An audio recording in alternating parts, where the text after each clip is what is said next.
What's going on, everyone? MikeO back with another episode of Hobby Talk.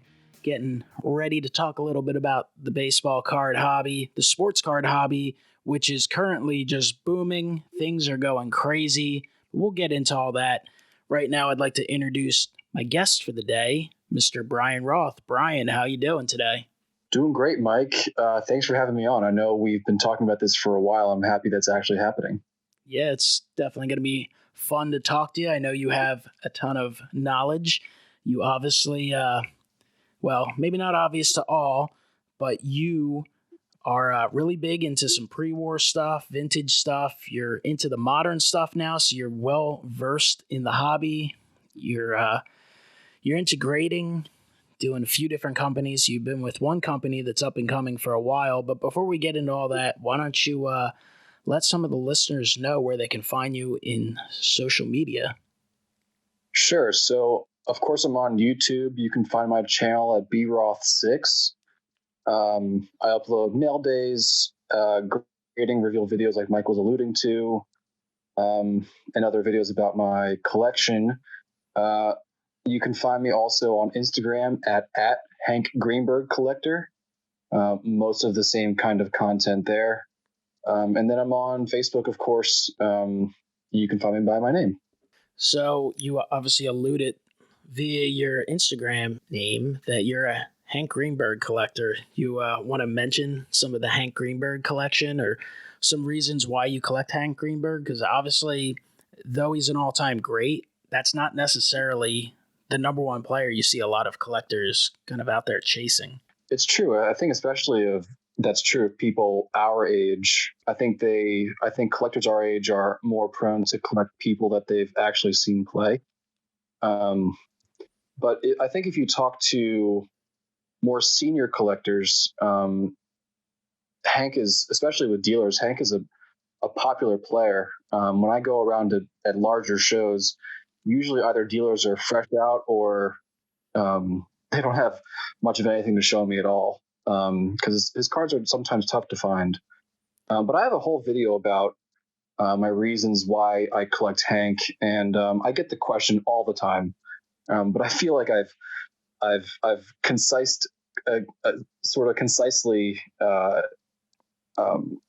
spoken about it in the video, and I usually leave people there, and they are satisfied with how I describe it.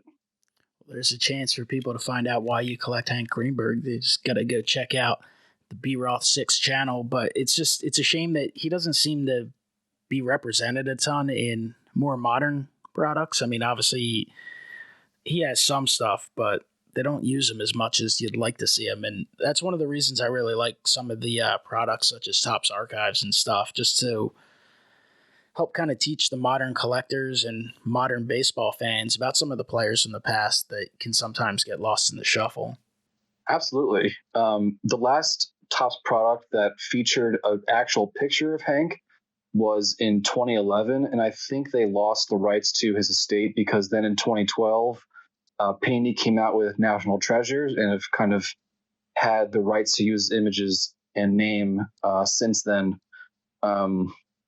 But even like going back to his contemporary days, from his playing days between the 30s and 40s, he actually missed some really key sets. He was not in 34 Gaudy, and he was not in 48 or 49 Bowman, which are two huge sets, or even 48 Leaf for that matter. So I think that if he were represented in those sets, he might have some more collectability, but he kind of missed some like really important hobby sets, as far as the catalog goes. Yeah, it's a shame when you go back and find out that there's players missing in certain sets. And I think a lot of people now, they kind of think about like the exclusive licensing with like the whole Panini, Topps, Upper Deck. But that stuff went on back in the day too with, Topps and Bowman. Like when you go back and realize like, oh, Mickey Mantle wasn't in these couple sets, or like for me, Richie Ashburn doesn't have a 53 Topps card, and I love that design. And I'm like, damn, that's so disappointing that that's the way it turned out. But it's just part of the history of the hobby. Yeah, and think about it like this too. I think one of the biggest robberies of all time is that Stan Musial didn't have a Topps card until 1959. He started his card collecting career, I suppose, and with 48 Bowman, which is a black and white card, and he didn't have a color, like a real image color representation until 1959. So I think that's a huge disservice to Musial's collectability and legacy, and I think that's partially a reason why he's a little undervalued in the hobby, because there's not a lot of cards of him. Yeah, if there's not a ton of items to collect, that certainly hurts. And I think, with modern cards, you kind of hear often, or at least I do, like there's too much, even though we have this exclusive licensing. Obviously, Topps is pumping out, dozens and dozens of products per year outside of this year as of this moment, which I'm sure will change. But Panini, same thing.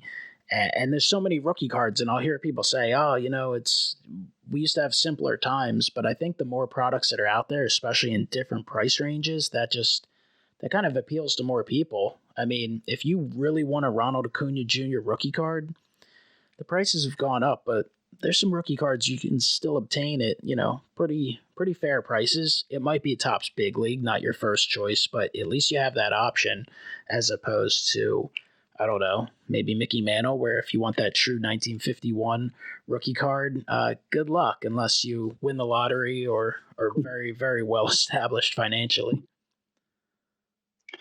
Yeah. I think an interesting part about how Topps has catered to the modern collectors, they've given them options. And whether or not the collector wants the options or not, I think each set appeals to each collector. We'll kind of touch on what's kind of hot right now in the hobby with Project 2020. But that's another example of, like, did collectors really ask for it? And if they didn't, like, how are they responding, kind of thing. Well, now that you mentioned it, we have a bunch of topics on hand today, and we'll get into all of them. So I appreciate everyone listening, but let's get some thoughts on Project 2020. You alluded to it. Some people out there listening might not be super familiar with it. I think it has blown up to a degree, specifically to people who are involved in it and people who have already purchased cards. Like, they're really, really into it. The secondary market prices on the early stuff, and a good portion of it is very, very strong.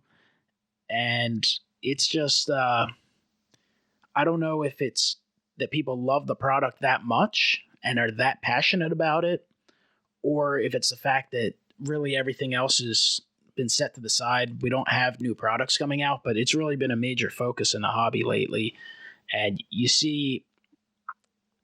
I see posts on social media consistently about it, on Twitter, on Instagram, obviously videos on YouTube, Facebook groups, and everything. So Project 2020, we've got 20 iconic rookie cards, 20 different artists putting out a couple per day, multiples per week, artistic takes, reimaginations of these cards, and you've kind of been into it since the beginning, correct? Yeah, the first card I bought was card number 4, the Ermsey Trout, which is the second most popular card in the set, behind the Ben Ball or Ichiro. And I think what's most important to understand about this is it's kind of a revolutionary idea that Topps kind of has melded two very collectible parts of, the world, sports cards and art, together. And they've taken contemporary artists, world-renowned. We're talking about, like, for example, Mr. Cartoon, who essentially in the 80s and 90s helped define Chicano and Latino culture in LA. And, we have the ability to buy, 2.5 by 3.5 renditions of his art, for $20. And if you want to get tattooed by Mr. Cartoon, it's going to cost you $50,000. So we're talking about the ability to, on some level, mass produce artwork, but they are limited. It's print to order. So if I order a card and you order a card, that's 2 cards. I think a lot of the appeal right now is that because the set has gained in popularity, a lot of the early cards are now considered to be short prints. To give you kind of an example, speaking about Trout, I think is the easiest example. His first card, there were a little over 2,900 cards produced of his first image. After his second card was produced, his card pretty much ballooned from $75 a card to about $200 to $250 a card. Then after Ben Baller released his version of the card, it kind of ballooned again to about $500 a card. Now it's a little settled at $475. However, Ben Baller's Ichiro, which is card number 1 in the set, has continued to rise. Now has broken $600. I'm lucky to have both of those cards, but I had a little foresight. I think card number 1s in any set are very important. And as someone who appreciates contemporary and modern art, I think it was such a win for Topps. And I think it was only a matter of time until the set kind of caught fire. So I'm really happy that people are beginning to really appreciate it and discover more about these artists, because they're very talented, and it allows people to kind of dive into a realm of collecting and a collectability that they never would have experienced before. And it's definitely something different, and Topps has been doing, in my estimates, they've been doing a really good job marketing stuff online. We've seen it over the last few years, and some things have been pretty big hits and deemed successful. Other things maybe not so much, but it is trial and error. I like the ability to buy stuff directly from Topps, kind of cutting out the distributors. We've seen the prices of wax go out of control in recent years, and it's not all just because of the momentum in the hobby. A lot of it is kind of the distributors controlling certain things. So, Topps has done a good job. I'm a big fan of the Living set. I haven't really done a good job of purchasing cards lately directly from them, but that's continued to roll along. They've done, obviously, the Topps Now line, which, they've done the last, 3 or 4 years? I think this would be the 4th year. Topps Total, which gives you bigger team sets. And a lot of exclusive products. I'm actually excited. I haven't seen a great online reaction for it, but the Topps 206 set that they're releasing in 5 waves, 50 cards each, I'm excited for that, because I have gotten really into the tobacco-sized cards for whatever reason. I guess it's because I've found my appreciation for the pre-war cards. But I just like those options. And Project 2020, whether you're big into it or not, art is subjective, and some people are going to love some of the cards and some people are going to hate some of the cards. And there's definitely ones that I'm just not really into, but someone's going to be into it. And I think it's great to see have people get involved. And now you have these artists kind of getting involved in the hobby, and they're going to bring other people in who maybe didn't collect sports cards in the past, but they like sports, they like the artwork, and I think anytime you can grow things in a good, positive way, that's a good thing. Yeah, and you bring up a good point about the artists bringing people in. I'm pretty active on the Topps social media platforms, because I want to see kind of what's being teased by the artists and what's coming out. And on their pages, they're getting a lot of support, especially from people who have left the hobby, and then they're like, I haven't bought a baseball card in 20 years, but I'm supporting my favorite artist. And the artists get a cut of each card that's produced. So in a sense, when you're buying a card, you're not only supporting Topps, but you're supporting artists too, especially in a time like this where people are not going to be spending a lot of money on art. And this is a pretty good way to quote unquote support a local business and a local artist. I think another interesting aspect to this is the artists taking their cards and autographing them and kind of making that collectible and that in demand. Another interesting way this has become collectible is Don Mattingly has a charity. I don't happen to remember the name of the charity, but if you just Google Mattingly Don Mattingly charity, you'll find it. They've been buying a certain quantity of each of Don Mattingly's cards released up till this point, and he's been autographing them in very limited amount of series. And they have been very, very collectible. We're talking about a card that, retailed originally for $20 that now secondary markets is $350. So there is power to this set. And it's really exciting to see people kind of latch on and maybe have a little bit of FOMO and pay a lot for a card that they, wish they bought, at retail, that they missed the 48-hour buying window. And it's fun. It's very exciting. And it's fun to anticipate and kind of wait for the new release at 12:15 to 1 o'clock each weekday. It's a really fun way to kind of spend some time. Yeah, and I've seen a lot of the artists and different people tweeting like little sneak peeks, giving people just a tiny glimpse of what to expect the next day. It's definitely been interesting to follow. I remember when they first started releasing it, and I was like checking the emails every day. I mean, I got to admit, at the time, I was like, oh, this is kind of neat. Be interesting to see how things develop. I never kind of foresaw it taking off as much as it has. Obviously, there's a lot of cards in this set that, go for 2, 3, 10 times their original retail price. And that's obviously going to play a role in kind of getting people excited too. Because even if people aren't buying cards to flip them instantly, people like to collect things they view as highly desirable. So if someone has, a certain kind of price value that drives extra people to pique their interest. I think that's something that we're starting to see with sports cards in general as well. But it's interesting to follow, and it'll be interesting to see how things kind of continue to work out. How many more do they have to go? Like, when is this? How long is this being spread out till?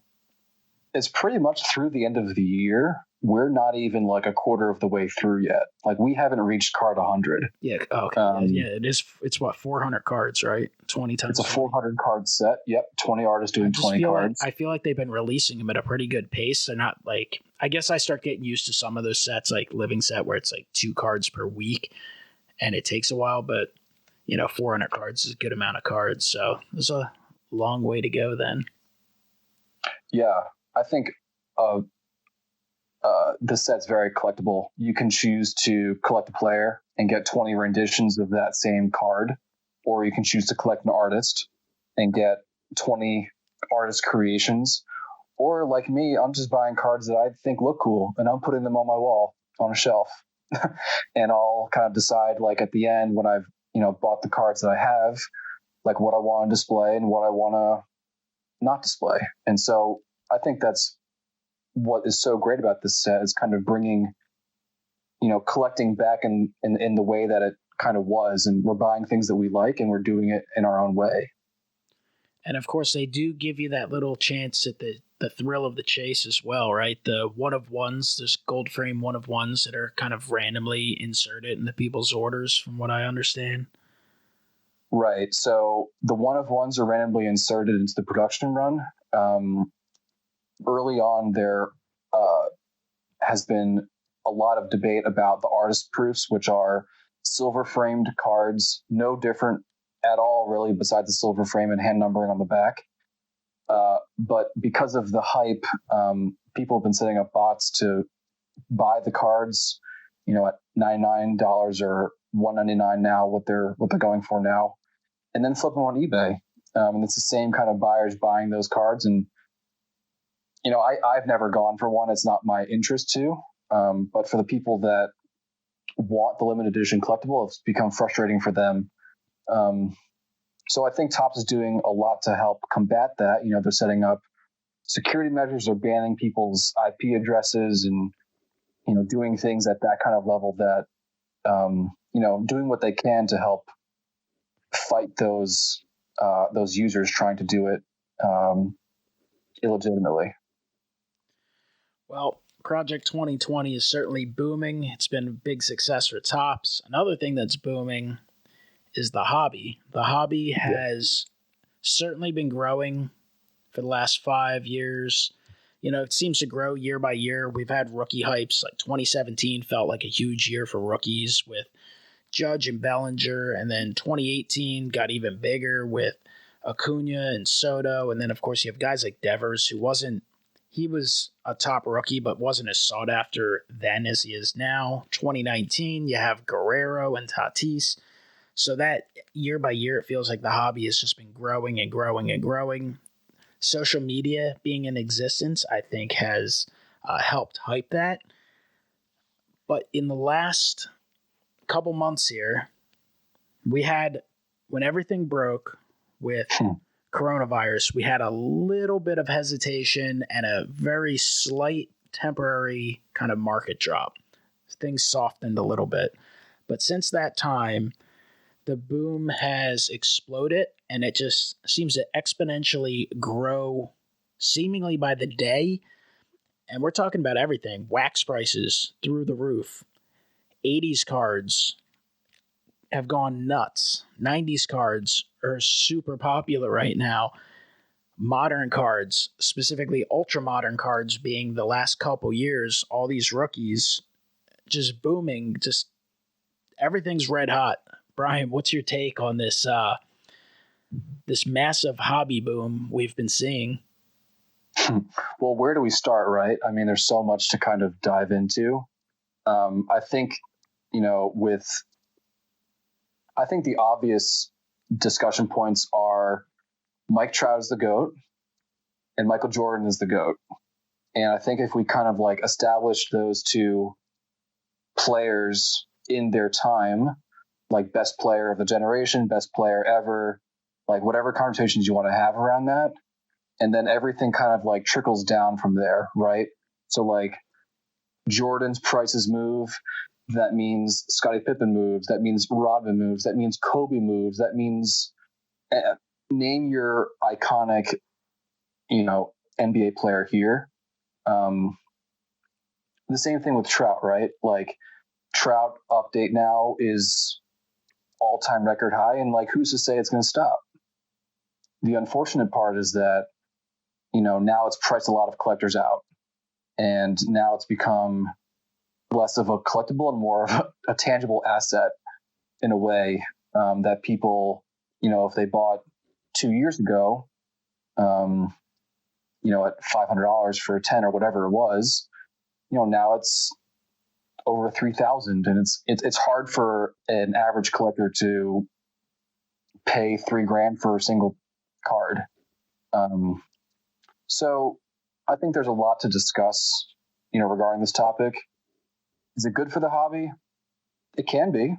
I think there are some people who don't think that it is. I think there are some people that think it's great, and they like to see, just like you said, they like to own things that are collectible and desirable, and those collectors are excited about like what they have being more valuable. And people collect for different reasons, and there's no right way to collect. There's no wrong way to collect. It's what we make of it. People collect in different ways. And I think there are still opportunities to buy in this market. You have to be savvy though. You have to know the market. You have to know where to look, and you have to know if something's too expensive. You have to know like when to walk. I think when you were speaking about, the like right after COVID kind of broke, people were a little timid with buying. People were selling a lot. Well, I don't think anyone kind of anticipated how much of a boom we were going to experience. And so, if you sold a Trout update 4 to 6 weeks ago, you're feeling kind of sorry, to be honest. I mean, you've missed out on pretty much 2x profits off that card. It's tough. It's a tough time to like be a true collector because you are up against a lot of competition right now, and prices are literally at an all-time high. But I feel like we had a similar conversation last year too. Everything appreciates in value. And I think Mark 3 Fu 112 is like, he's coined this phrase, like this year's prices are next year's discounts. I think that's how he said it. And I think that rings true for a lot of cards.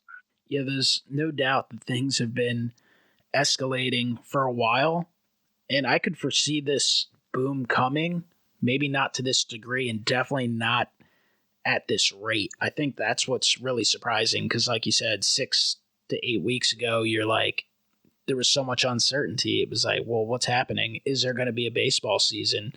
Are people going to have money? Are people going to be healthy enough to go? Like, you didn't really know. And right. I think what's happened at this point is the hobby's been growing for a long time, and more people have gotten involved in it, gotten back into it, kind of gotten others into it. That being said, we obviously have had some social media influencers get involved in the hobby, which plays a bigger role than I think people realize. Gary Vee has millions of followers on social media, so him bringing it up, you're going to have people who watch his content or read his content that used to collect that are going to go, wow, you know, that he's bringing that up, that interests me. I want to go reintroduce myself to it. Beyond that, you're going to have people who are, a lot of his followers are, they have that entrepreneurial mindset, and they're going to be interested and they're going to look into it because of that. And then when they're going to see real money being involved, they're going to get involved in it. Someone like Phil Hughes with a YouTube channel that's blowing up and getting bigger and bigger. He's got a pretty big presence on Twitter as well. You're going to have people who are baseball fans as it is, who just happen to follow him, Yankees fans, whatever. If just a percentage of them go over and go, let me check out some cards, and then they get involved. And there's others, many other people as well. You start having articles in Sports Illustrated and the Wall Street Journal. I mean, all of those different sources of media attention are going to bring in a few people.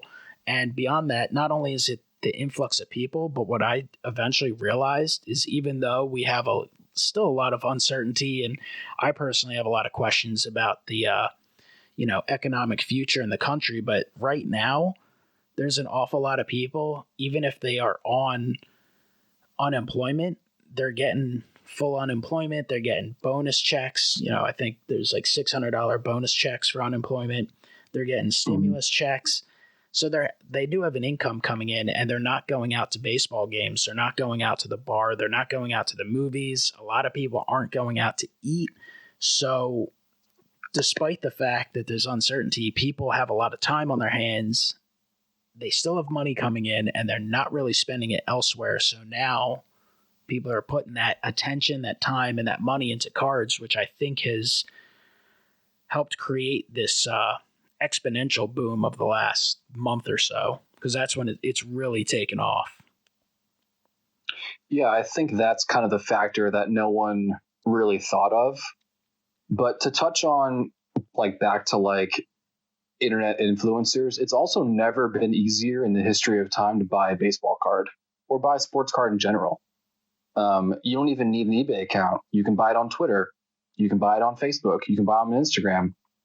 And if you do buy on eBay, it's literally 3 clicks. You can buy a card. You don't need a credit check. You don't need a background check. You can put it literally on a credit card, and here's your card. I think other collectible assets, art, for example, art comes in all shapes and sizes. And if it's a large piece of art, you're going to pay a lot of money to get it shipped here, or shipped to your place, or shipped to wherever you want to ship it to. But cards are easy because it's small. You can fit hundreds of cards in a box. And that box, of however many cards could be worth more than a dealer's entire inventory at the National, for example. And I think there's a lot of power in being able to buy something easily, especially for someone who, like you said, is coming into this either having not collected for a long time and getting back into the hobby, which I feel like has happened daily, or is someone who is a supporter of an influencer and is kind of following the leader. And the leader says, buy this card, buy this Giannis Prism PSA 10, because in 18 months it's going to be worth triple. Well, the buyer already knows exactly what they need. So they go type it into eBay, hit buy it now, and that's it. And the card shows up 3 days later. It's very easy to purchase, and it's pretty easy to ship. I mean, if you want to be really lazy about it, you can literally just throw that one card in a bubble mailer, hope that it doesn't get crushed, and you're good. But even if you pack it very securely, it's not a lot of work. So that's definitely true. And there's so many other factors too. Like you had alluded earlier to Michael Jordan. Obviously, The Last Dance has gotten a lot of attention, probably more attention than it would have had there been a full slate of full sports. Not that it wouldn't have been well received and watched by a lot of people, would have done really well regardless. But the fact that that's really what people are kind of gearing up and looking forward to, that has certainly helped Michael Jordan's hobby. Not that he didn't have good hobby to begin with, but you're seeing kind of everything of his, especially in high grade, just go crazy. And then, like you've said, like they all have trickle down effects. So the sport of basketball has been extremely hot in this hobby for a while. And now with Michael Jordan, with that whole all-time great status, suddenly you're looking at other icons in sports. And the Ken Griffey Jr. becomes one of the next dominoes where you have people going, all right, Ken Griffey's an all-time great. He's a huge name. Plus, the amount of people coming back into the hobby, a lot of them grew up in the 80s, and that Ken Griffey Jr. upper deck card was the card to have. So now people are going towards that. They're going towards the high-grade stuff, and boom, the price goes up, 4 times in the matter of a couple weeks? Yeah, that Griffey card seems to be more of an anomaly to me, or I'm having trouble understanding why it's gone up so much. I mean, I think, isn't it true that card is the most graded card in the PSA Pop Report? Like over 70,000 upper deck number ones been graded. Yeah, I can't say that for a fact, but it certainly wouldn't surprise me. I know an awful lot of people have gotten that card graded, and the 9s are like, there's a lot of PSA 9s out there, and that card, I haven't looked it up for days, but I sold one like a month and a half ago for like $100, which at the time was a really good price. They were going for like 80 pretty easily, and some would go for 100 here and there. And last I saw it was like $300, and there's a lot of PSA 9s out there. So yeah, that's a card that is not necessarily rare, but it's popular. And what I find with the hobby a lot, especially with the stuff people are nostalgic about, like the 80s and 90s, like, yeah, they made a ton of stuff in the late 80s, but that's what people remember. That's what they like. And that's why I think the gem mint condition, those prices are so high, because a lot of people might have their Don Mattingly rookies, but they also probably have rounded or white corners. They maybe didn't take as good of care of them as they kind of wish. And I think another thing is just popularity of these players. Hall of Fame status is definitely a key, but just being like a pop culture icon, I think, like for Bo Jackson, for Jose Canseco, for Don Mattingly, like that brings in a lot of collectability. So it's definitely been fun to watch some of these classics rise in price, but it's also kind of frustrating at the same time because, for yourself and I, we've been involved in the hobby for a long time, and I feel like you do kind of have that, wow, I kind of missed out. I could have bought like 100 of those in the last couple of years if I really wanted to. Yeah, very easily. I mean, I know my LCS in New York City, they have, I don't know about still, but the last time I was there, they had a bunch of 80s rookies, and they were sitting there forever. Ever. He could not sell them. Now, I'm sure if I go into his case, they're not going to be there. I think, going back to like the Upper Deck Griffey and the Trout update, I think some cards like that are like pop proof. Like, it doesn't matter how many cards are graded in 10 or 9 or whatever. It doesn't matter. Like, the card is still the card, and people want it, and like demand will never be like sequestered by the supply. Like, there can never be too many, because it's easy to buy more than one. Well, maybe not easy now, but maybe 6 months ago it was easy to buy more than one for a lot of people. Yeah, and it's just one of those cards. Like, I mean, the Mike Trout it's a modern card, even though, I mean, I guess at this point it's 8 years old. Yeah. So they made plenty of them, but it's also just everybody wants one. And at the time, it wasn't a huge card. I mean, some of these guys now, some of the prospects are the hot rookies. Like, everyone's kind of putting them aside. Even that, like, there were a lot of them that probably got damaged and banged up and stuff like that over time, like because they were thrown in comment boxes to a degree. So yeah, you can definitely find them, and you can find PSA 10s, but it's not as easy to find as I think some people would think. It's something I always saw with like Tom Brady back in the day. Like he wasn't supposed to be a big deal, so people didn't pay attention to his rookies. So yeah, you can find gem mint cards, but probably more of them got beat up than Peyton Manning because people were kind of sleeving up Peyton Manning's immediately right out of the pack. Tom Brady's were going in the comment boxes for a year or two. Yeah, I think the antithesis of that discussion is Juan Soto 18 update, right? Like as soon as that product came out, everyone knew Soto was one of the best rookies in the product. So like you pull Soto, it goes into a penny sleeve right away, goes into a top loader right away. So like I think, there's a reason why his update cards, both paper and chrome, have such a high gem rate is because people take care of them like immediately.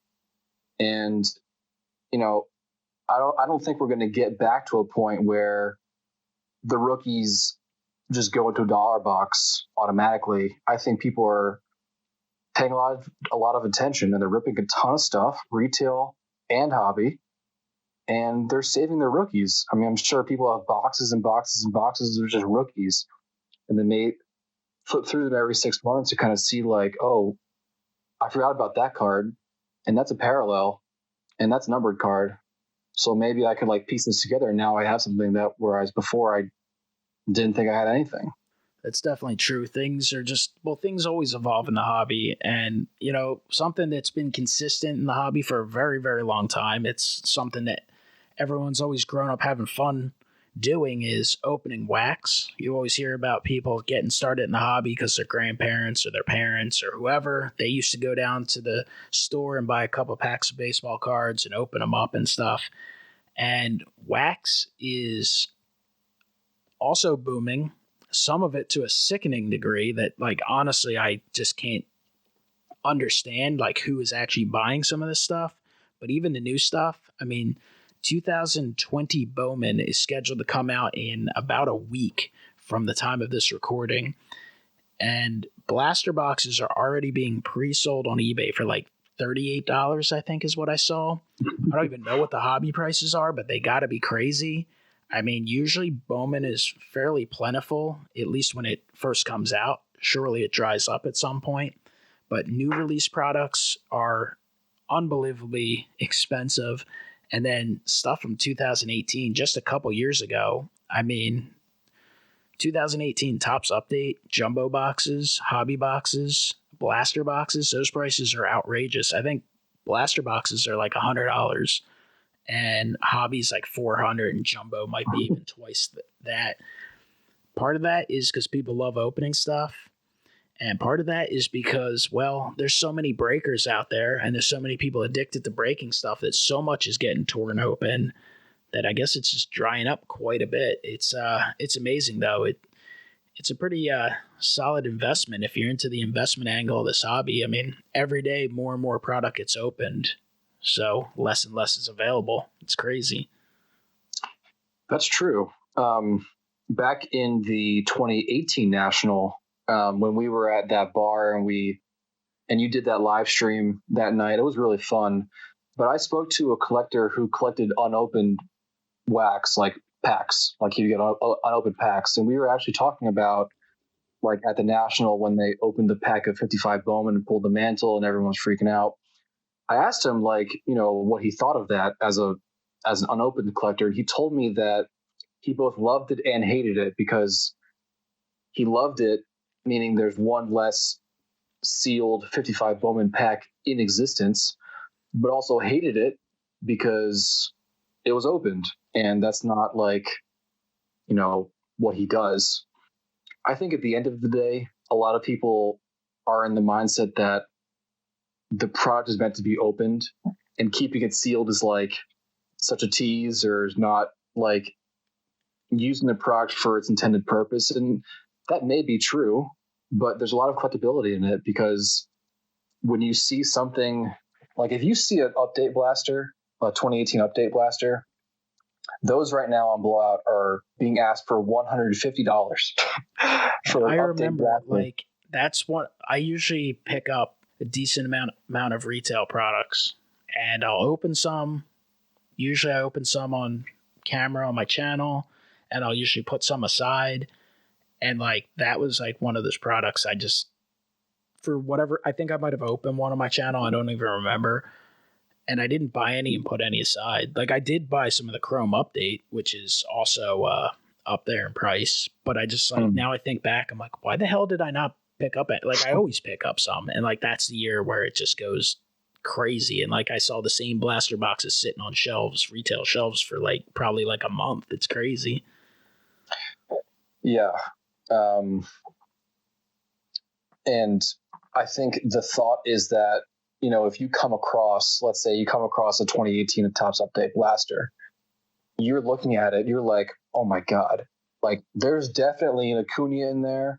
There's definitely a Soto, and it's probably gold. I gotta rip it. And then you rip it and it's like, well, I got a Ryder Jones. I got a Dylan Cousins. I got a Anthony Banda, you know? You always think that like the card is in there, but like the odds of it being in there are not high. So it actually kind of pays if you are an investor to buy unopened and keep it sealed, because there will be someone to buy it, to rip it, you know, at whatever price they want to pay for it, of course. But you're not guaranteed to get, I mean, if, as we all know, because we all open packs, we all get it. You know, the rookie card explosion box, you get one pack of update and that's it. Either you get it or you don't. There's no doubt there's nothing like opening a pack. There's nothing like it. And like opening and like revealing the card that you were looking for or something that you were not expecting. There's no feeling like that. But oh, there's definitely like, more meaning. Like when you have a card from like, when you break a box and you get a card that you actually want to keep in your collection, and then you maybe get it graded and like you get it back again, it makes it extra special. Like not only is it a really cool card and something you were seeking out, but to know that you pulled it and have that memory, like that definitely just adds to like its meaningfulness in your collection. At the same time, even if you get something big and you can eventually part with it and sell it, like you're always going to have that memory of breaking it. So it's really fun to break stuff. I just prefer to break it at retail price or when stuff comes out. But right now, I keep looking at stuff at like some of these different, like Topps Chrome in 2018. I'm like, oh my God, like these prices are insane. Like, yeah. But then I sit there and think about, well, think of the classic products like 1993 Upper Deck SP, or I know some of the football releases like Contenders that have Tom Brady and Aaron Rodgers rookies. Some of that old school stuff is like bonkers crazy expensive. So I'm like, you know, as long as the hobby stays strong, there's no reason to think that the prices are going to come down. If anything, they could very well continue to rise at a steady rate. I wouldn't necessarily expect them to increase by like $50 a week, but it's just been kind of fascinating to follow, and it's definitely something that's fun to follow too. Yeah, no doubt. I mean, it's like a roller coaster ride, and we're all on it. And there's going to be the highs and there's going to be the lows, and we enjoy the highs and we don't enjoy the lows because it makes our stomachs feel weird or something. I don't know. As awesome as it is to break a box and break it like it, you know, if you're breaking it with friends and stuff, all that's incredible. And when you hit that great card, it's amazing. But also when you spend $200 and then you get like $20 in cards, it can be more sickening too. So there's definitely a downside as much as there's an upside. You know, one of the things driving all these prices, it's not just the hits. Obviously the parallels, very popular. Autographs, very popular. But something that's really been building up for the last couple of years in the hobby is the focus or the refocus on rookie cards. I mean, rookie cards have always been very popular, but I feel like there's been a really big movement towards people really chasing rookie cards and not necessarily worrying about all the hits themselves. And it's geared a lot towards specific sets. Key rookie cards, I guess, would be the word. So like a Topps update and such. So I think that's another thing driving the hobby, driving the prices up, because people are chasing these rookie cards. Like they want that Juan Soto rookie card before it doubles or triples in price again. They want the Ronald Acuna Jr. It's a little hard to break a product to get a Mike Trout rookie card at this point, but hey, it is what it is. But the chase for rookie cards has grown, and one of those reasons is grading people looking for those high grade rookie cards. I think like an interesting phenomenon in the hobby is that there are some cards that are more desirable in like their base variety rather than the parallel, which is rarer. Like, for example, I could be wrong on this, but I did believe, or it was my belief, that the Luka Doncic RPA, like number to 99 out of National Treasures, I think was actually a card that's more desirable, aka more expensive, than any of the subsequent parallels, really, aside from like the 1 of 1. And I think that's kind of like a feed the masses kind of thing. Like it's popular because everyone thinks it's popular. Although like modern convention would dictate that the less of something, the more people want it. But it's like a weird thing. I think like the focus on the base rookies, especially baseball rookies, like talking about our sweet spot right now, is one that I can't foresee ever like going out of style. Like it was definitely in style collecting rookies in the late 80s. That's when the rookies boomed, and then it kind of like fell off, and then Mike Trout corrected that with his update rookie. I really can't see a reality unless we have like several years of awful rookies in a row. But the way baseball is going now, it's getting younger and it's getting more athletic and it's getting more exciting. And as long as we have like those three factors in the game, I don't think that we're going to have a bad rookie class. Like there's always going to be, like even now in 2020, like we have people who have played half a season or people who have played none of the season. Like the Luis Robert short print rookie from opening day is a very desirable card. And opening day for the longest time has been like the product that people never buy ever. It sits on shelves. It is just surplus, overstocked forever. But people bought a lot of opening day this year because they wanted to rip and find that card, which is hard to find. Opening day is like, if you pull anything from opening day, you're happy. But I think it's interesting that, and Topps isn't stupid, right? They get it. You know, I think that's why they didn't do like the rookie card image variations of like the Series 2 rookies from 2019. And they didn't insert them at all in 2020 and in 2019 update. They just had the rookie debuts for like the biggest rookies. You know, like the Keston Hiuras and the Vlad Guerrero Juniors, they had them. But it's a very like small, select subject market for those. And like the big ones, you know, the Tatis, the Alonso, you can even put Eloy in that conversation, didn't have them. And then those people who would want those cards kind of pivoted to Heritage Actions, because those are like your image variations. Those are like taking the place of your flagship short print, which I thought was an interesting phenomenon. So I think year by year it changes, and collectors are becoming more savvy and using precedents. You know, if something happens this way one time, how likely is it to happen the same way another time? Or, you know, is it going to happen in a different way? And I think someone to be able to predict that is really valuable, because you can easily, you know, bob what everyone weaves. Yeah, and I think one thing with rookies, and this is just me like kind of spitballing things, but I feel like, as time moves on, people learn. And I feel like part of that has happened with baseball scouting.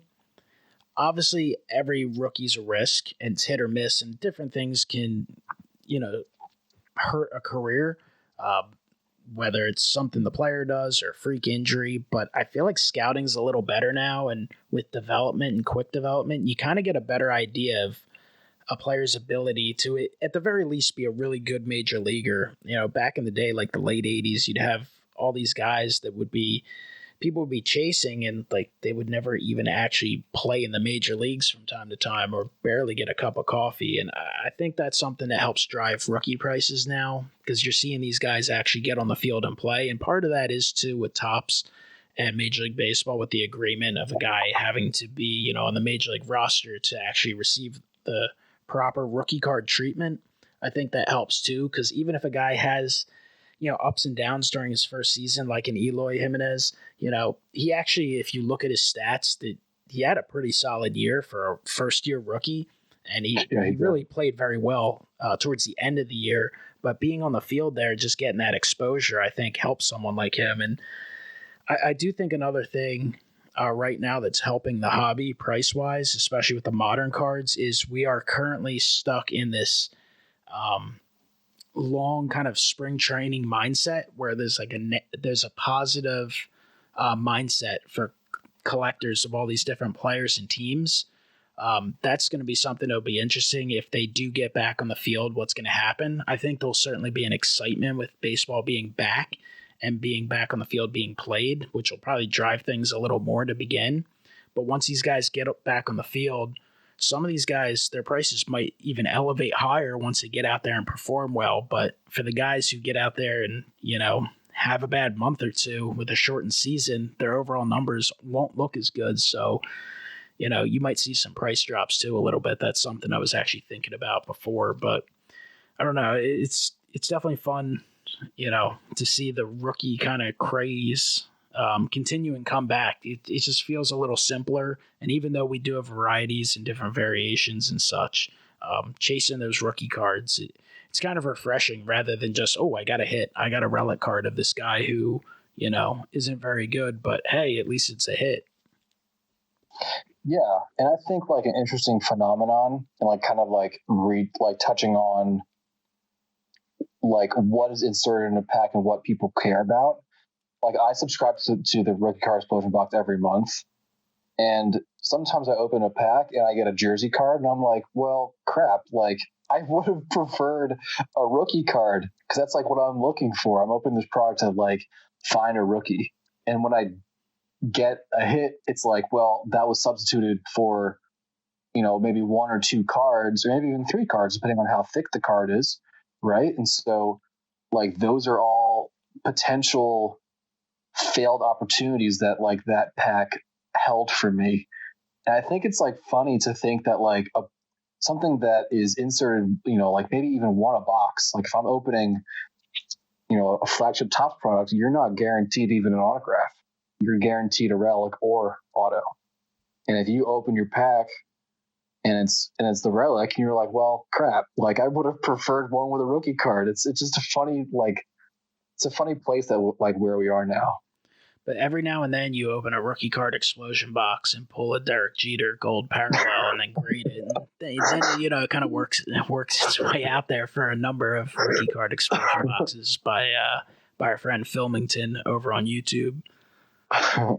Yeah, I think I paid for, with that a year-long supply of rookie card explosion boxes and then some. But that's what's really fun, because, that product specifically, like, it's an affordable price, and it gives you a chance to open products that you typically wouldn't be able to. Like, you can't really go out there and buy some. You could, but you're running a very deep risk breaking a box of 2018 update. Whereas if you get that one shot with that one pack, it can be fun and you can hit something good. Definitely, a lot of people have hit some big stuff. I wanted to spend some time talking about grading, because another phenomenon in the hobby, and obviously grading's been around for a long time. PSA and SGC and Beckett, they've all been doing this for over 20 years, couple decades. close to 3. But grading has really, really gotten popular in the last several years. The last 3-4 years, especially, is just taken off. PSA, I mean, million card backlog. It's due to people just getting addicted to whether it's registries or increasing the value of their cards, people ripping boxes and wanting to, get the most out of it. The rookie cards, PSA's been big time. They've been huge. BGS, of course, has had their niche. And SGC, who you've been on for a very long time, you've been a big time SGC supporter for a while. Obviously, they've gone through a long stretch where they were kind of known as, the company to go for pre-war or even some vintage stuff. But they've really been booming big time, specifically with the modern cards. I mean, they've become a huge alternative for people, and I think they're really showing that. Obviously, we have these three graders, and everyone has a different opinion, right? And there's different popularity levels, but I feel like SGC has been doing a great job, and they're really taking advantage of an opportunity to, grab some of the market share and continue to grow. And I think modern is the way to do it. So just want to get some thoughts from you on SGC, because obviously you've seen their evolution for the last several years. Yeah, I think, it's about damn time that people kind of woke up or, figured out, that they also provide a great service and a great product.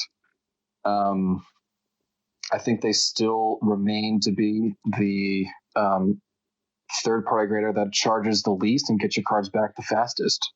There are always exceptions. There are always, orders that take longer, orders that don't take as long, or any number of reasons. But it's good to see that people are open to change and are not kind of stuck with what they are comfortable with and are open to trying something new. I've been grading with SGC since 2008, and I know them as a company that strives on their customer service, their accuracy, and the appeal of their holders. And I think those are three things that collectors really care about, especially given, where we are right now in the market and where other competitors are.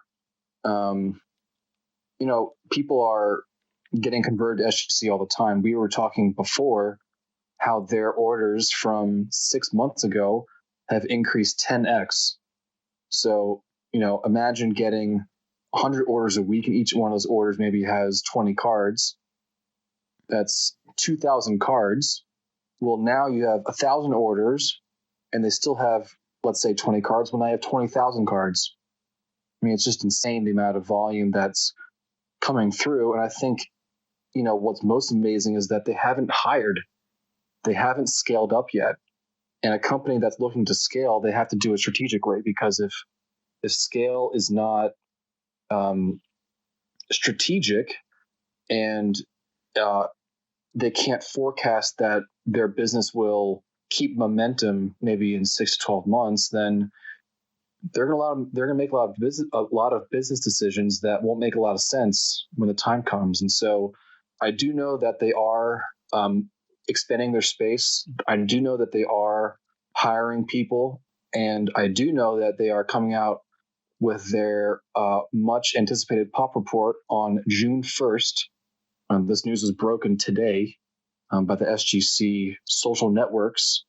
So it's very exciting for us who have been SGC loyalists for a long time. When they went through their rebranding, they kind of dropped off the registry and the pop report to kind of focus on developing the business. Well, now it's time to kind of like give collectors what they've been wanting for the last 2.5 years. And so it's exciting time. I mean, even like with their 10x orders, they're still looking for ways to do better and looking for ways to innovate. And it's really refreshing for a service that has long been pretty much the same for the last 20 years. So I'm a huge SGC fan. I'm not going to apologize about it. And I'm excited for them, and I'm excited for people who are trusting in them. Well, refreshing is definitely a great word to use, because as someone who's newer to actually getting cards graded through SGC, I can say it's definitely refreshing. It's a great experience. Awesome to deal with, really easy process, and very quick, which I certainly appreciate. And it's kind of crazy because you start getting in that mindset of saying, all right, I'm going to send these cards off and I'm going to wait weeks for it to even get logged to be assured that the order is, in the system correctly. And then, up to months waiting for it to come back, which is, it's frustrating when you send your cards off, parts of, personal property or parts of your collection, you're anxious to get them back. You'd prefer to have your entire collection kind of intact in hand rather than have them, kind of held captive for a long period of time. So I think SGC is doing a great job. I certainly hope that they're ready for this boom to continue and possibly expand. Certainly, they're going to need space. They're going to need people. You kind of indicated that it's very important to make the correct decisions. You want to make them in a timely fashion, but you want to make sure you make the right decisions too, because when your quality is trusted, you want to make sure that quality remains the same. And, I've bought SGC slabs in the past, but I never really sent anything to them. And, I can't explain why. I mean, you can get in that mindset like I've done and dealt with PSA for years and collected a lot of PSA slabs. But once you get used to it, you kind of realize it's all the same process. Like, you're evaluating your cards, you're having a mindset of what you think they'll get or what they can get. You send them off, you get them back. Sometimes you're going to be extremely happy, pleasantly surprised. Other times, maybe a little disappointed. But either way, the card's being graded and it's increasing in value a little bit. It's protecting the card. And everyone has different reasons to get things graded. But I do think SGC, I guess my point when I've been talking to people who are considering SGC, I tell them, listen, PSA right now has the the best resale value, the immediate resale value. But I think you just have to make a decision, what's important to you. Because once you start grading with SGC, you're going to be pleased with the outcome. You're going to enjoy the holders. Everyone likes different holders. Like, I like the PSA holders a lot. I'm a big fan of them. I like the SGC holders a lot as well. The only thing I don't like about SGC is they're a little wider, weigh a little bit more. So they're a little more difficult to ship. But you know what? If I'm getting a great service and great cards and I'm happy with the service, that really isn't much of a factor. But I've always respected SGC's grading. I actually trust their grading more so. I feel much more comfortable buying specifically a vintage card that's been graded by SGC. Even like, I personally don't like their old flip at all. I actually like the new one. I hear some people complain about it from time to time. But I'm comfortable buying an old flip and I can just get it crossed over by them.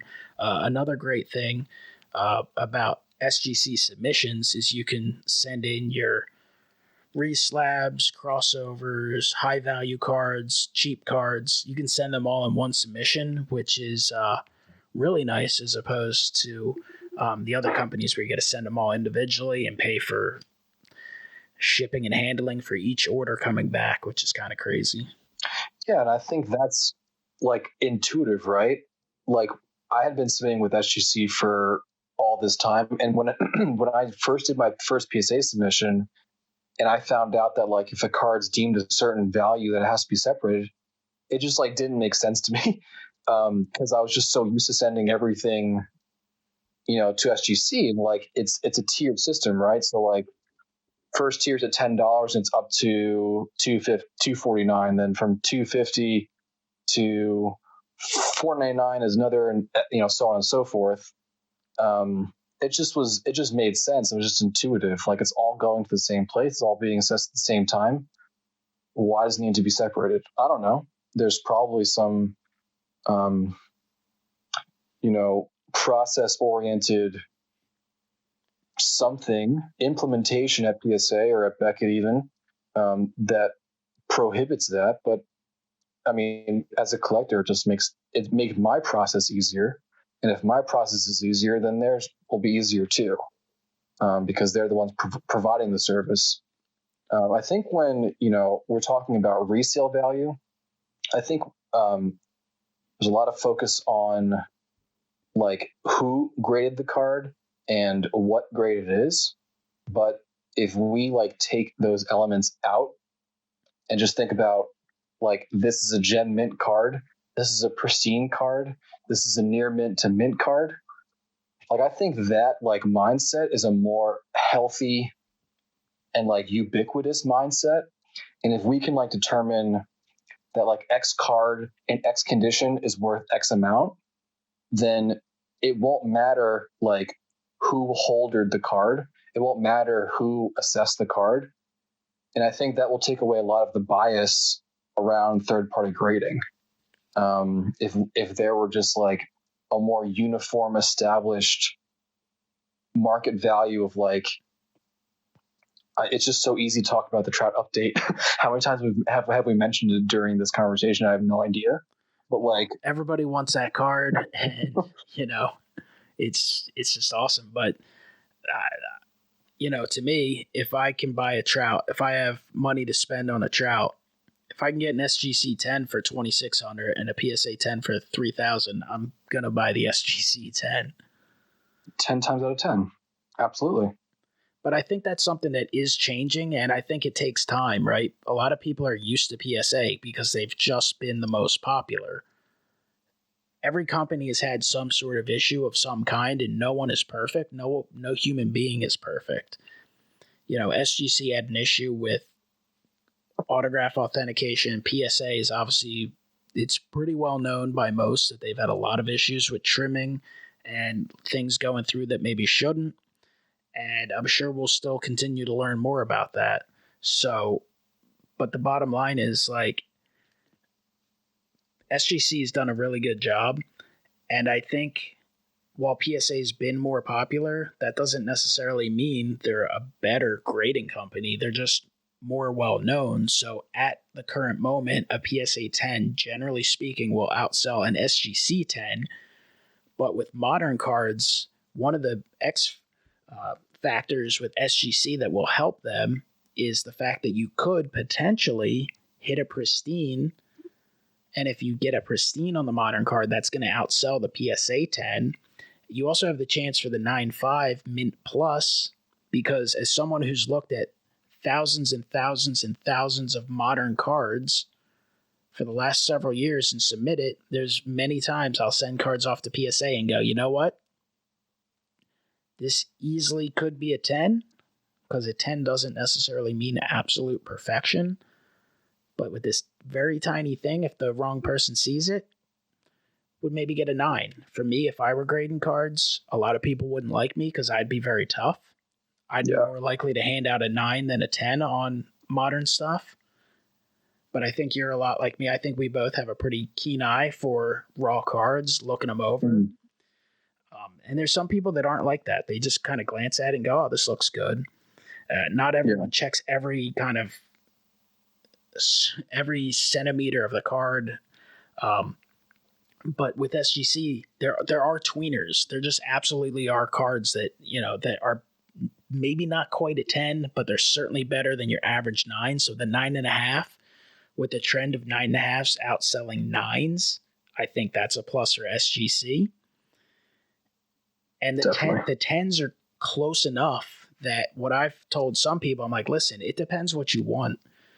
If you just want the card protected, just pick whichever holder you like the best.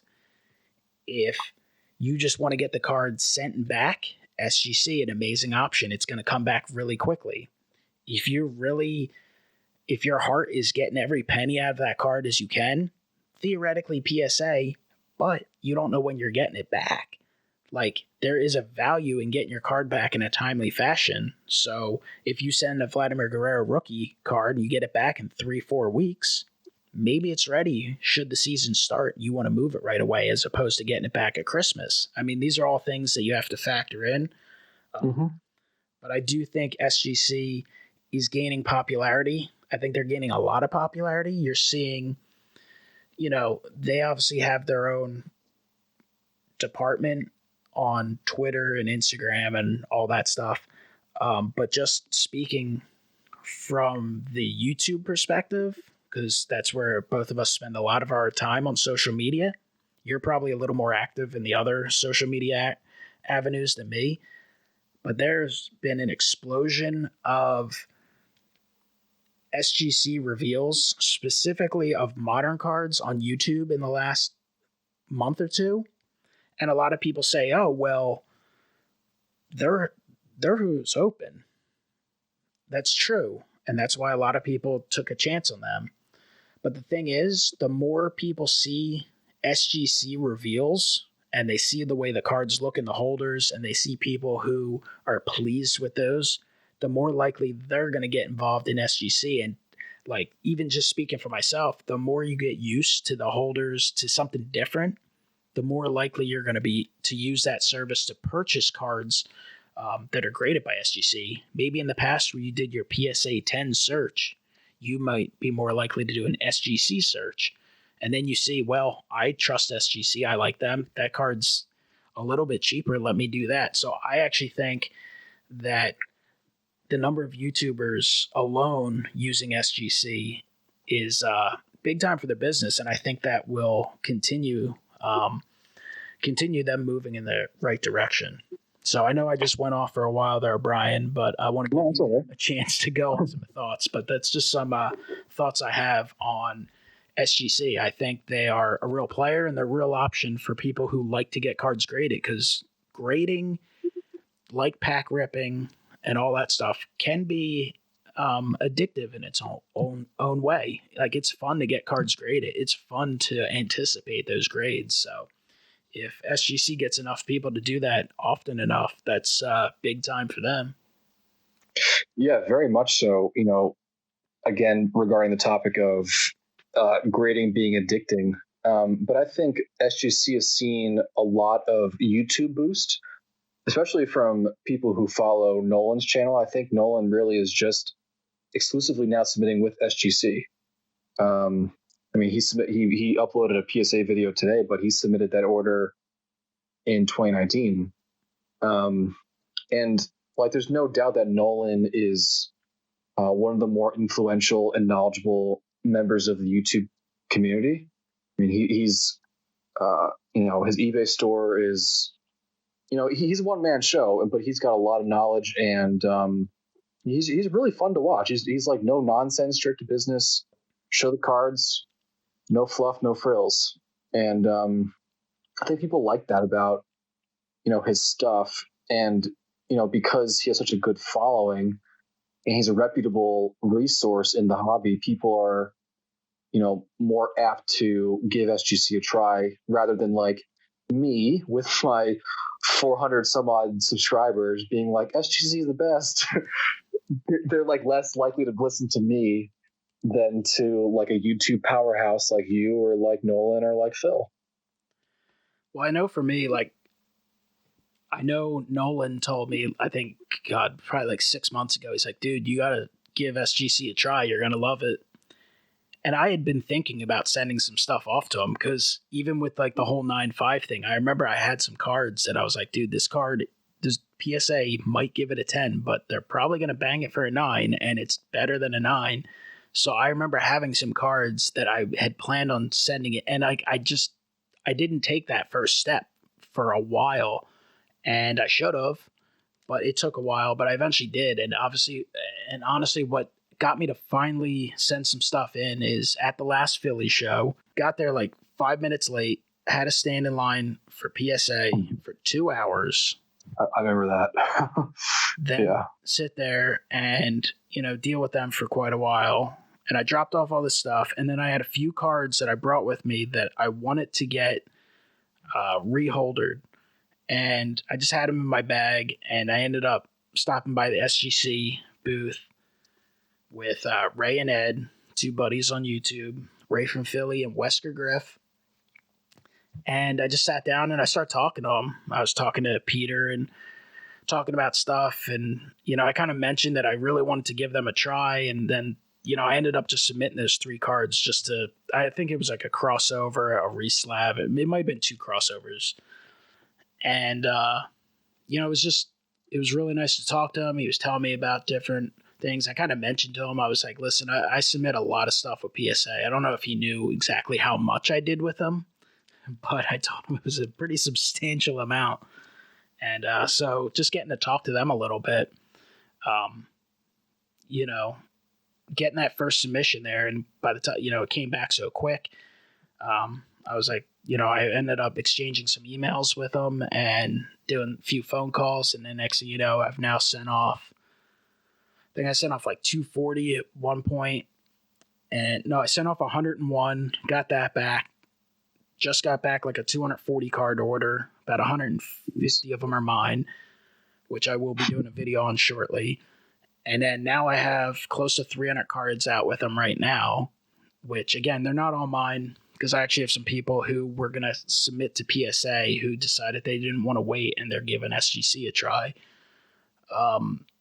So I'm going to wait on those, and I already have my next kind of group of stuff I want to go through. So I'm definitely looking forward to submitting them, because it's just been a pleasure to kind of do business with them. And another thing that we really didn't mention, but something that is just amazing that SGC's got going on,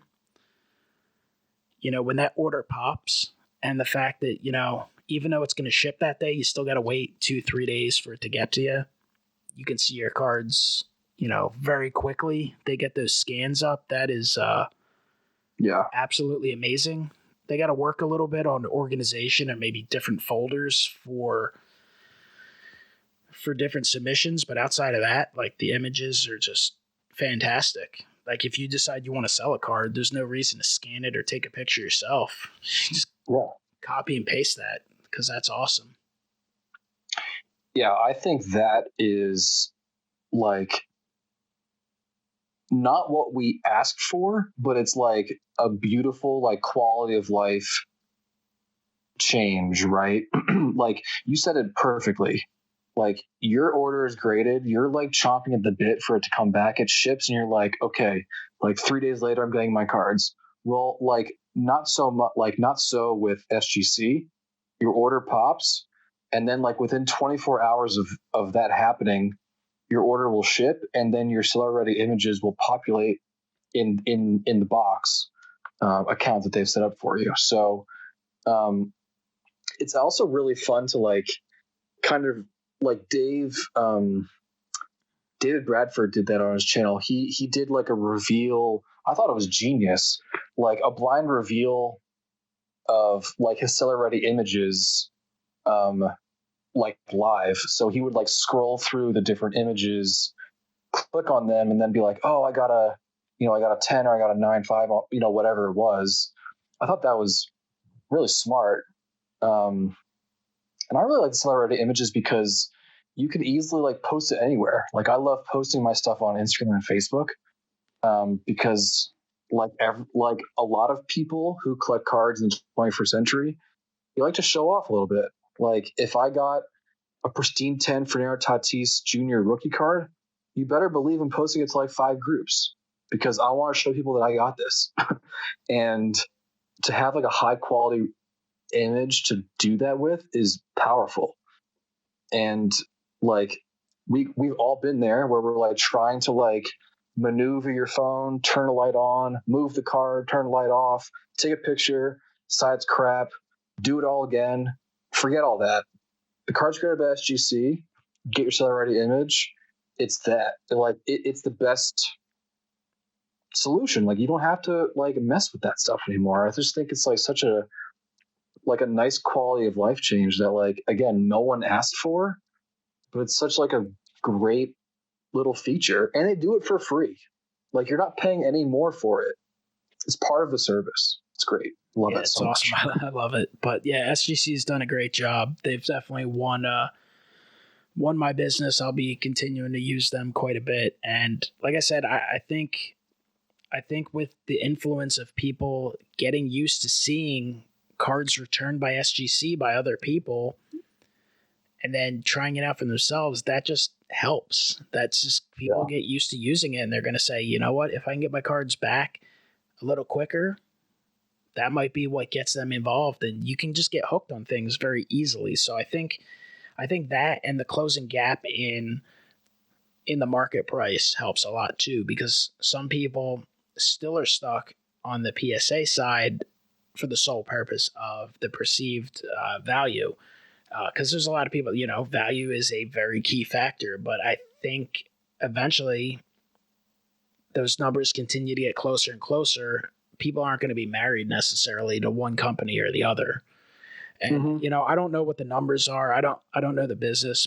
It's like, to me, I'm not a BGS fan. I understand a lot of people love them and they're very popular for the first Bowman rookies and stuff. And, I don't know. I guess we'll see. But to me, I feel like I've been seeing a lot more action with SGC than BGS. And I feel like that's, a trend that's kind of continuing. But, we'll see what happens. There's plenty of factors, but I think there's three people out there grading right now that are considered those top three. And I think there's plenty of room in this hobby for all three to, supply their services to the ever-growing number of collectors and people involved in this hobby. Yeah, and listen, like, competition in this space is good. Like, without PSA crushing it, then maybe SGC doesn't innovate. And without SGC, like, killing it for the last 4 to 6 weeks with the amount of orders they've come in and gotten out the door, like, maybe PSA doesn't open up so soon. Like, they opened, I think, because they saw that, like, SGC was seriously taking the market and they were a serious threat. And now Beckett and PSA are open again. But I think that had largely to do with the fact that SGC stayed open during COVID. State regulations are questionable in Florida, to say the least. But nevertheless, like, they took advantage of the cards they were dealt, and they were aggressive in a situation where they had to be. And they kind of forced the hand of their competitors because they saw they were going to be losing money and losing customers. So I think competition in this space is good. We don't want complacency. We care about our stuff. We care about our cards, and we want, like, the best service for them. And, there's plenty of room, like you said, for 3 third-party graders. And if they keep challenging each other to do better, then it's only for the benefit of us. Yeah, there's no doubt about that. I mean, I think we all miss the days. Like, I'm a pro Topps guy and I like Topps, but I wouldn't mind having my choice, being able to buy some Upper Deck cards as well. But that's just not what the reality of the baseball card market is now. I mean, I think Topps does a really good job and they offer a lot of different stuff, but it'd probably be a little better if you had, 3 or 4 companies producing baseball cards, but that's just not what it is. So, you have options in grading, and I do encourage everyone to kind of try them all out, especially with so many people new to the hobby or being reintroduced to the hobby. Maybe grading wasn't around. I mean, you just need to know that, PSA, SGC, BGS, you got to pick and choose them. Go out and buy some slabs. You don't even have to get stuff graded, and just kind of decide which ones you like the best. I mean, they're all a little bit different. They all have certain aspects that might be better than the others or that you might like.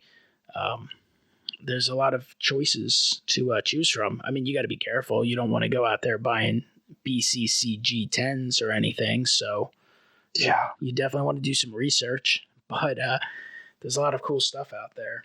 So any final thoughts on the ever-growing grading kind of market? Because grading is becoming more and more important by the day as we see, the high grade 80s and 90s stuff kind of continue to excel, and that desire to grade modern stuff. So grading is definitely here to stay for a while. It's just a matter to see rises to the top, or if they split evenly or what. Yeah, I think, like, a question that always comes to the collector's mind is, like, how do I look at a card and determine its condition.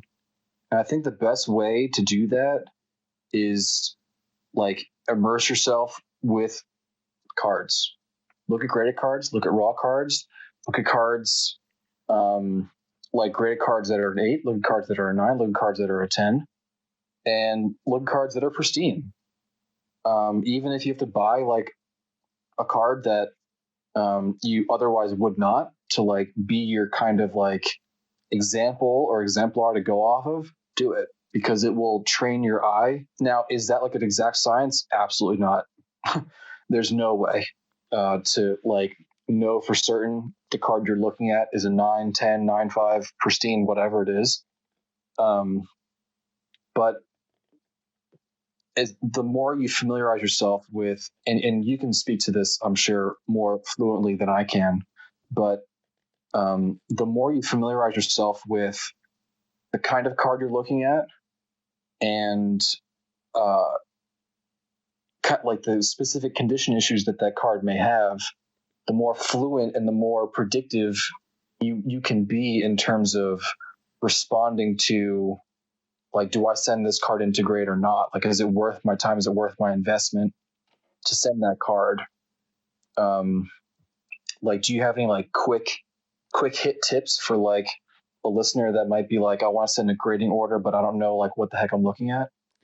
I mean, I think you kind of said it pretty well. Like, you have to train yourself. You have to get used to it. And it's definitely going to take a while because there's just so many differences. It can vary from kind of product to product. To me, I actually love sending in vintage stuff because oftentimes I don't really care what it grades. I like have an idea in my mind what it'll be, but I'm kind of like, oh, as long as it's this, I'm happy.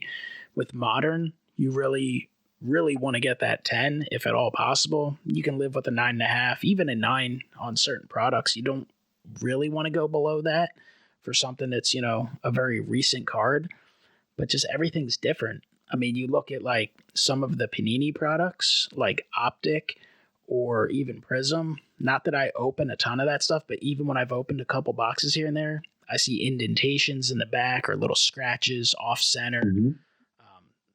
The Topps products for baseball, a little different, but just like your Chrome cards, you do want to check everything. Like for me, for the modern cards, I check all 4 corners, front and back. I check all 4 edges. I check the centering, front and back, and the surfaces. And you just really want to have good lighting and kind of check them. Chrome cards, you want to look for little surface scratches. Stuff like paper products, Topps paper, you got to look for those little indentations that you might not notice at first glance. Because most cards, modern cards, at first glance, you're like, oh, wow, it's a brand new card. It looks great. There's definitely little issues that can, bump it down. It's like, all right, well, that's a little issue that might bump it down to a 9.5. This has a little more of an issue that is probably going to have it be a 9. And then, beyond that, if it has multiple issues, that's where you get into the 8.5, 8, and even below. It's just really attention to detail and getting used to that. I mean, eventually when you're used to it, like I can look at a card in 15 seconds and have a pretty good idea. And then I, from time to time will look a little closer at certain cards, but just because you pull something fresh out of a pack doesn't necessarily mean it's a gem mint card. Think of it this way. If you go and buy a pack of like 1985 Topps, like you might pull a pack fresh card, but it could have wax on it. It could have gum on it. It could certainly be off center.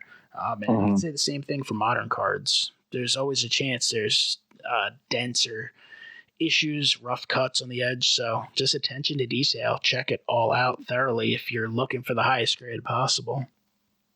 Yeah. I think for me, like my process is interesting because I trained my eye assessing vintage cards first. And I think like if I can look at a vintage card for long enough, I may not be able to tell if it's been altered, but I can definitely like with a lot of certainty determine what the grade would be. And that has trained my eye to be really strict when looking at modern cards. And so what I like to do is I use a 10 times loop with a light on it. And I actually make my apartment like really dark like super dark, kind of like a grading room. Like they've always like been rumored to be like really low lit, like a little bit of light to like really illuminate what you're looking at. And when you kind of like put yourself in that kind of atmosphere and environment, you can more easily pick up things rather than like looking at a card like in plain light, because light will help determine like if there's an indentation, because it will bounce off of and reflect off of the indentation differently. Or if a corner is dog-eared and you move the card in a certain way, it will interact with that corner in a different way. So you definitely like more, maybe even like as important as like looking at the card, you have to manipulate your lighting situation too. Like I love looking at cards, especially when I'm looking to grade them in low lighting. I think that like I can see stuff the best there. Well, lighting is definitely a key issue. I don't really use a loop, though I guess I could, and I'm sure that would help. But what I actually generally use is I have some photo shoot or video lights that you would use to illuminate for a photograph. So I just pop them on, generally speaking, so I get that really good light, not some kind of dim fluorescent light or anything like that. So I get that really good strong light, and that's what I just check the entire car. I'll tilt it, I'll look, just kind of go follow every kind of square centimeter of that card and check it out. But that strong lighting, you can see anything. There's certain cards you're going to see something right away. Other times, if it's a little smaller, another problem with some of the chrome cards nowadays are the little dimples from time to time. There's things you have to look out for. So if you have the really good lighting, you will notice that stuff. So lighting is a key, whether that be in a loop or a good light. I actually recommend these lights if you're interested in doing videos or photos. I mean, not maybe necessary for Instagram, but if you're into YouTube and stuff, like if you pick up a lighting kit, they're not all that expensive, and that will enhance the look of your videos substantially. That's a good masterclass tip. I think it would be fun if like some people from the community might get their heads together and like give like a YouTube grading card masterclass. Like someone focus on this attribute, someone focus on that attribute, and kind of like give a lot of expertise to, I think, like a relatively like underserved part of the hobby. Like people, I don't know if they like share like the trade secrets, right? Like you send a card off to be graded and it's like the secret sauce and it's like done behind the closed door and like don't look behind the curtain. But like, do we really know like what's going on? The people that like have been doing it for a long time and are confident and get like good grades, they do. So they should be able to like share their expertise and like get other collectors who are looking to do the same kind of thing like to their level. I think that would be cool. Definitely an interesting idea. I do remember it wasn't that long ago. It might have been a few months ago. Bob Lewis, another YouTuber, a lot of YouTube shout outs today. He was talking on one of his videos and he mentioned, I guess something I mentioned in a video one time, and it pertained to modern cards because that's what I've graded the most of, kind of the opposite of you, even though you definitely do a lot of modern now. But I said, like, if you're serious about getting good grades on your modern cards, like you can't look at a card and send it off because you want the grade. It's not about the grade you want, it's about the grade it is. So you have to look for reasons it's not a 10. Like look for those flaws. And if you seek out the flaws, you'll be more likely to find them rather than just glance and overlook it and then be surprised when it comes back like an 8 or something. Yeah, it's a good philosophy, I think. Yeah. Because the majority of cards have some sort of flaw. And once you get used to grading, you'll know that if it's something very, very, very slight, it's going to likely pass for a PSA 10 or even an SGC 10, because it's so minuscule that it doesn't really affect the overall appeal of the card. But, there's times where you're just going to find those small little things and you're like, all right, well, that's definitely at best a 9, maybe an 8. So then you just put it aside and go, all right, well, it's probably not worth grading at this time unless it's something, if it's a one of your favorite player and you just want to have it slabbed because that's the way you like to collect, that's fine. You don't need to have a 10 on everything. But if you're spending the money and the time it takes to get cards graded, obviously you want the best grades possible. I think that's well said, Mike. Well, it's been a very lengthy podcast, but a very good podcast, and I've had a blast talking to you. We've had a really positive conversation, so I've been kind of debating to myself the last few minutes whether I want to bring this up to not bring any negativity in, but I do have to ask you real quick because I'm on here talking to you. The 2020 National, it was announced recently that it has been officially postponed to the mid to late December. Personally, I'm at the point where I'm not necessarily expecting that to even happen. I think it was moved as a last-ditch effort to keep that possibility alive. Luckily, yourself and me, we're both fairly local to Atlantic City in terms of we can kind of just make a last-minute decision should we want to, and we don't have to worry about flights and really all that stuff. So I don't think it has a huge effect on us. But, do you buy that the National is going to take place this year? Because obviously it's something that a lot of people in social media look forward to. A lot of collectors in general look forward to, right? But many of us in the social media element of this hobby, YouTube, Instagram, whoever you associate most with, this is like your yearly pilgrimage, and you look forward to it, and it's something that we always look forward to, right? I look forward to it because I get to look at a crazy array and variety of cards. I can make some purchases. Companies are there, Topps, Panini, SGC, PSA, and you have athletes there, all these people there. But to me, the best part's always meeting up with people in the community, and you look forward to it. And to have that taken away this year or altered is definitely disappointing, but I think it's something we've known could be coming for the last couple months. So I just kind of wanted to get your thoughts on, the National being postponed. And even if it takes place, it won't be the same based on the time of the year, if it takes place, but just kind of your thoughts, Brian. I don't anticipate missing another National for as long as I'm collecting. If there's an emergency that I could not be there, then, I'll have to miss it. For something like this, I think I'm really hoping by that time, a lot of this has cleared up.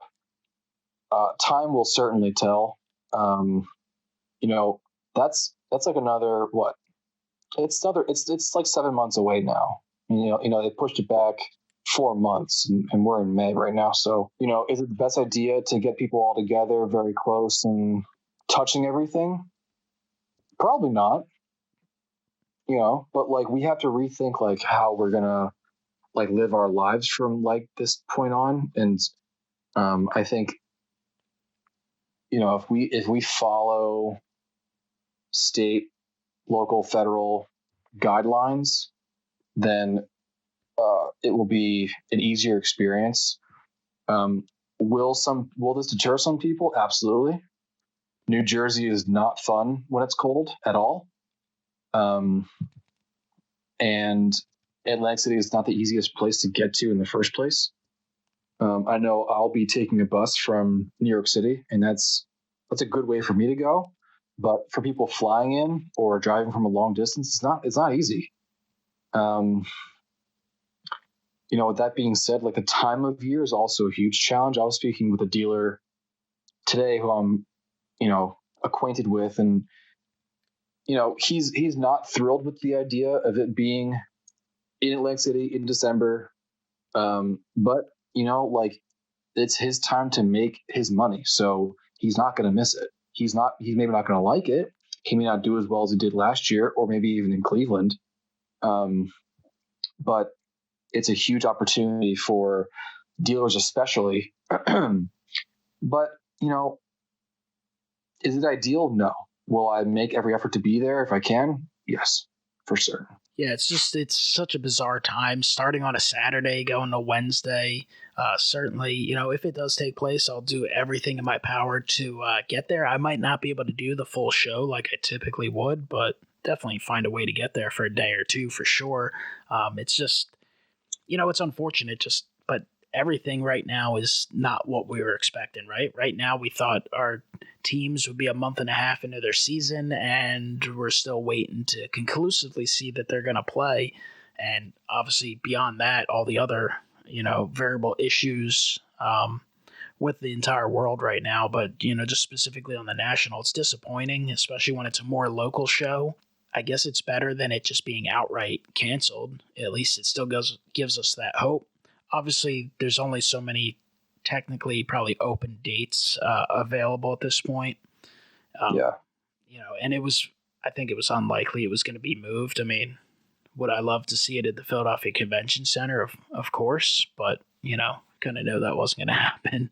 I think an interesting idea is that, we have to wait a long time between the 2019 National and 2020 National, but it will be less time between the 2020 National and a 2021 National. So something to look forward to is a quick little succession of huge shows. Trying to, spin it positively, I suppose. Yeah, we'll just see what happens. It's definitely something that's different. You have the factors of kind of unpredictable weather, and the fact that it is around a week or so before Christmas is not ideal, because it's obviously a portion of the year, all the holidays going on then, where people typically travel or getting prepared to travel, spending money on gifts. So there's a lot of factors besides the fact that some people are going to be turned off and not feel comfortable going to the show at that time. Right. It just won't be the same. That doesn't mean there won't be people attending. There certainly will be, and I'm sure it'll still be big and a big draw, because people are loving the hobby right now. It's just, it definitely won't be the same, but that just gives you more reason to look forward to, upcoming nationals, because they're absolutely a blast. Just a ton of fun to, check out and look forward to. But thankfully, as you stated earlier in this podcast, buying baseball cards is super easy. A couple clicks of the button on eBay and you have yourself a card in a few days. And with the presence of social media, you can interact via Instagram and Facebook. There's so many groups, so many specified topics on Facebook to check out. And then, of course, a lot of people on YouTube to check out. And, there's a lot of popular YouTube channels out there, a lot that have sprung up recently that have kind of gone a little bit mainstream. But there's a lot of smaller YouTubers that, people are very interactive and they're great to get to know, provide a lot of great insight. So I encourage people who have not, checked out that format when it comes to sports cards, to kind of search around and click around, and you're going to find a lot of people where, you'll be entertained, you'll become informed. That's a great way to learn about the hobby a lot. And Roth 6 is definitely a strong option that I very much encourage. Well, thank you, man. But everyone has to start with your channel. That's kind of the bread and butter, and then you have to kind of figure out your way from there. There's a lot of good options out there. But Brian, it was awesome talking to you. I hope everyone out there listening to this had a good time, learned a little bit, had some, entertainment, and feel good about the hobby, because I definitely had a blast talking to you. It's a pleasure, man. And thanks everyone for listening. All right, everyone. Thank you so much for listening to this episode of Hobby Talk. If you're listening to it on YouTube, feel free to comment down below. Would certainly appreciate that. Share it. And everywhere else out there, I know it's on iTunes and Soundcloud and some other one that's really popular that I forget what it's called offhand. But I appreciate everyone listening. Have yourselves a great one.